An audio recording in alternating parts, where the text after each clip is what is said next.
Bro పైసలు ఎటు చూసినా పైసలు పైసలు పైసలు జిందగీ మొత్తం పైసలతోటే నడుస్తాను కదా భాయ్. బ్రో పైసలు లేకపోతే జిందగీ ఎట్లుండంటూ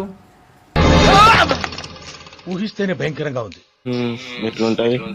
ఫస్ట్ ఆఫ్ ఆల్ ఈ పబ్జి ఉండకపో, నేను ఈ యూట్యూబ్ ఛానల్ పెట్టకపో, ఈ కూలి పనికి పోకపో, ఈ చదవకపో, ఎంత దెంగకపో, ఎంత కథ ఉండకపో, అవును.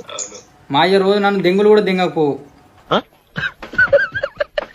కాపురం మరి అన్నం కూర ఏంటి తత్త బ్రో, మనకు బువ్వ కూర పైసలు ఏంది? మనమే పండించుకుంటాం బ్రో. అప్పుడు చిన్నప్పుడు పైసలు లేవట బ్రో, మా అమ్మమ్మ చెప్పేది నాకు. చిన్నప్పుడు పైసలు లేవు, ఇచ్చి పుచ్చుకున్నాడు. నువ్వు నాకు ఏదైనా ఇస్తే నేను నీకు ఇది ఇస్తాను, నువ్వు నాకు బియ్యం ఇస్తే నేను నీకు ఇది ఇస్తాను అన్నట్టే అట్లా ఉండేదట అది అప్పట్లో కాలంలో. ఇప్పుడు 6,000 ఇస్తే కాదాం 4 వేస్తాను డైరెక్ట్. ఏ బ్రో నిజం చెప్తాను, ఇప్పుడు అంబానీ గారి దగ్గర గన్యానం కోట్లు ఉన్నాయి. ఆడు ఏం చేస్తాడు బ్రో, రోజుకి ఒక్కొక్క కోటి ఒక్కొక్కరికి ఇచ్చినా కూడా ఒక్కొక్కటి జిందగీ సెట్ అవుతుంది తెలుసా.